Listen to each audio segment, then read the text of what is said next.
focused SUV there is, basically. We've got the 4-liter V8 bi-turbo engine right there. So the Cayenne Turbo has this engine as well. So does the Urus. It has 550 horsepower in the Cayenne Turbo and 650 in the Urus. In this one, it has 640 horsepower, so 10 less than the Urus. Same amount of torque, 850 Newton meters. But as you know, Porsche horsepower is a bit more than other horsepower. So it is freaking powerful, this car. I think it's a bit more than 640. I think they couldn't give it more than the Urus.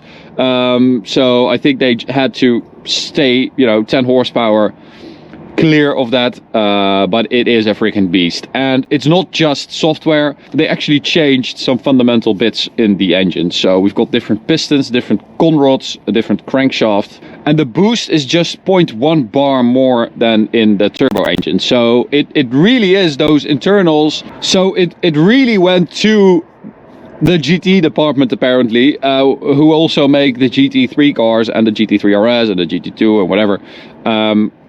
And the engine does feel differently. When you drive it hard, it feels like a different powertrain. I don't know what to say. I wasn't expecting it. But the fact that this is a GT also means that, of course, they fiddled with the suspension, the dampers. It's 15% stiffer than a regular turbo.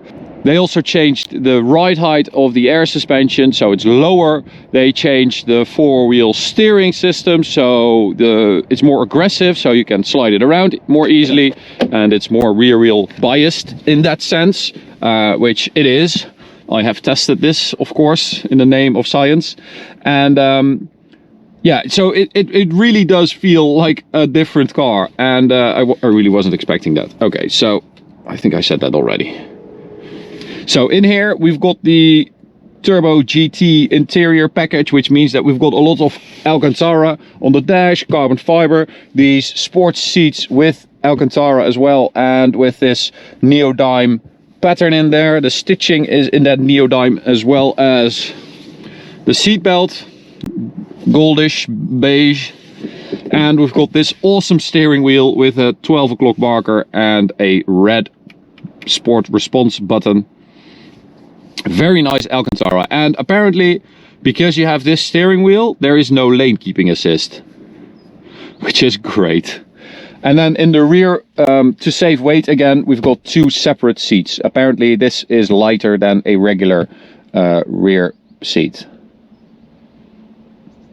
I don't really see the difference. So maybe it's this little tray here, but other than that, I don't really see the difference. I do see that we've got Turbo GT logos on the headrests. And yeah, more Alcantara. It is a really nice interior spec, this. And as ridiculous as it is, all this Alcantara and lightweight stuff in a SUV, I do quite like it. Apparently I am sensitive to it. Oh, so let's put it in Sport Plus. Exhaust valves open up, you can hear that clearly. Neutral.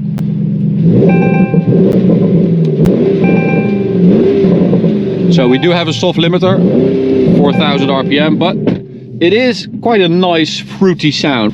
Alrighty, so let's take it for a little drive. Manual mode, Sport Plus.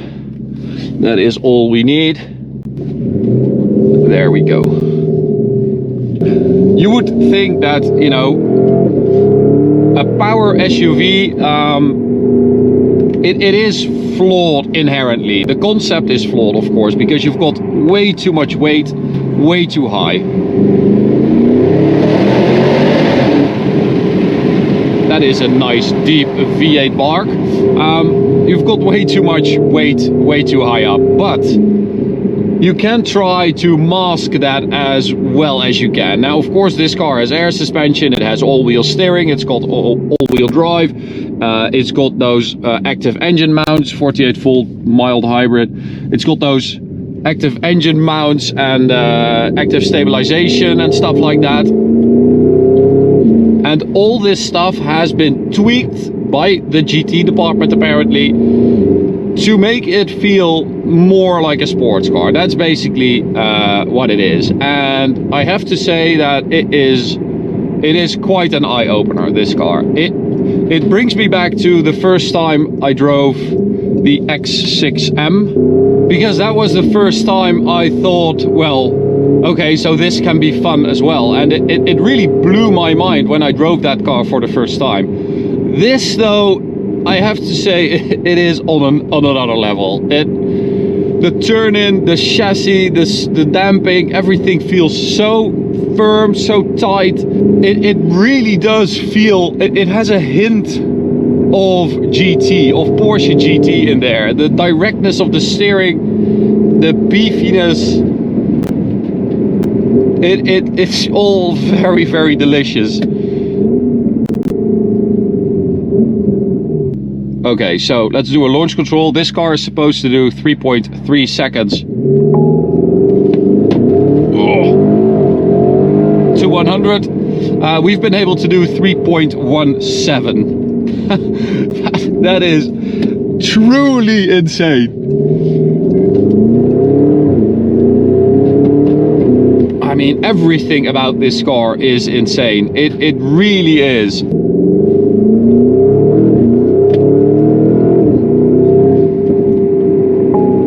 So we've also got negative camber to make that front end turn in. What in the actual hell was that? Did you see that? I mean, it is very cold out and a bit damp, but that is proper power oversteer in second gear. That's how much power it sends to those rear wheels. Holy moly. I mean, that is pretty freaking insane. And the fact that it feels so good to do it and so manageable. This car still weighs 2,200 kilos, but it just works so well. Alrighty, so here we are at the Autobahn. I don't have a speedo cam today, so I hope you guys can see that one over there. Oh my god, that is impressive. Oh man, that's a lot of grip. Okay, so here we go, full throttle.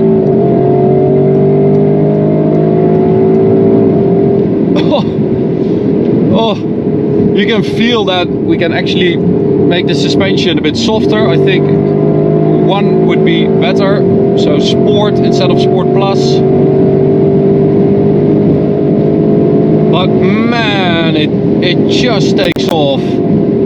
And this is, in my opinion, the amazing thing about this car. They didn't lose sight of the Cayenne as a car, you know. It's still a usable SUV, because when you turn everything down, it is, yes, it is a bit stiffer and a bit more busy. The chassis is a bit more busy on a B road than a regular Cayenne Turbo, but it really isn't bad. It still feels like a very comfy air suspension SUV. So top speed is 300 kilometers an hour. Let's find out if we can get close to that today. And of course, we've got those carbon ceramics, 440mm 10 piston brakes at the front to slow us down when needed. Now, here we go. That's already 300 on the speedo. And I am chilling and vibing. This is quite easy. 312 kilometers an hour in a Cayenne, and then we have these brakes. Oh, that is nice, man. What a car, what a car. I have to admit, as I said at the beginning, I was a bit skeptical. The price difference is quite substantial. In the Netherlands you pay 224,000 euros for a Cayenne Turbo Coupe, and if you want this one, it's 276. So it's a 52,000 euro gap which is a lot, but when you drive it, I mean, I would pay it, no questions asked. It is an incredible piece of equipment, this, and I really like the fact that it feels so different from a regular Cayenne turbo. Well, we've got the suspension. Wow, you can really feel that. Got the suspension in Sport instead of Sport Plus, and immediately it feels like a Panamera instead of a GT car. So, of course, we also measured the 100 to 200 kilometers an hour for this car.